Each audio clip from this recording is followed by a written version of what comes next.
பாசிப்பருப்பு குழம்பு செய்யலான்னு இருக்கிறேங்க. இப்போ நான் வந்து 125 கிராம் அரை கப் எடுத்துருக்கேனுங்க. அதுங்க வாஷ் பண்ணியாச்சு. அது வந்து ஒரு 4-5 பல் பூண்டு போடுறேன். மீடியம் சைஸ் தக்காளி 4 கட் பண்ணி போட்டுக்கிறேன். போட்டு தண்ணி கொஞ்சம் ஊற்றிக்கலாங்க, பாதி அளவு. கொஞ்சம் மஞ்சத்தூள் லைட்டாக போட்டுக்குங்க. இது கொஞ்சம் போட்டுக்கலாம், தாளிக்கலாம் கொஞ்சம் போட்டுக்கலாம். மூடி ஃபஸ்ட்டு அதிகமாக வச்சுக்கோங்க. ஒரு சவுண்ட் வந்தாலுமே கரெக்டாக இருக்குது. வேகிட்டு நம்ம அதுக்கப்புறம் தாளிச்சிக்கலாம். நல்லா வெந்துருச்சு, தாளிச்சிடலாங்க. 2 ஸ்பூன் எண்ணெய் ஊற்றிக்குங்க. சின்ன வெங்காயம் தான் போடணும். 2 பச்சை மிளகாய் போட்டுக்கிறேன், 2 கட் பண்ணி வச்சுக்கிறேன். அது போட்டுக்கலாங்க. கருவேப்பிலை போட்டுக்கலாம். கொத்தமல்லி இவ்வளோ போட்டுக்கோங்க, கொஞ்சம் இவ்வளோ, அதாவது 1 ஸ்பூன் அளவுக்கு. அதில் பாதி அரை ஸ்பூன் வந்து நம்ம சீரகம் போட்டுக்கலாம். நம்ம போட்டுக்கலாம் சீரகம் கற்றுக்கும்.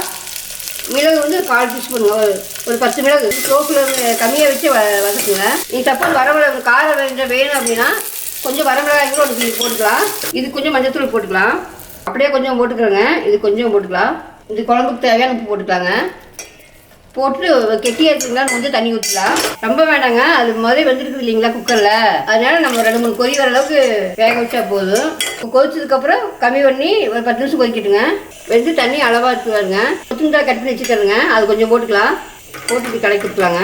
நீங்கள் உப்பெல்லாம் இதுதான் அளவாக பார்த்துக்குங்க, கிடஞ்சிக்குங்க. இப்போ கிடையிறப்ப அப்படியே மனம் பாருங்க, பாசிப்பருப்பு மனம். உங்களை போட்டு நல்லா வெந்ததுக்காட்டி 2 நிமிஷம் கிடச்சோடனே கிடஞ்சிச்சு வருங்க. சூப்பரான பாசிப்பருப்பு கடைசல் ரெடி ஆயிடுச்சு.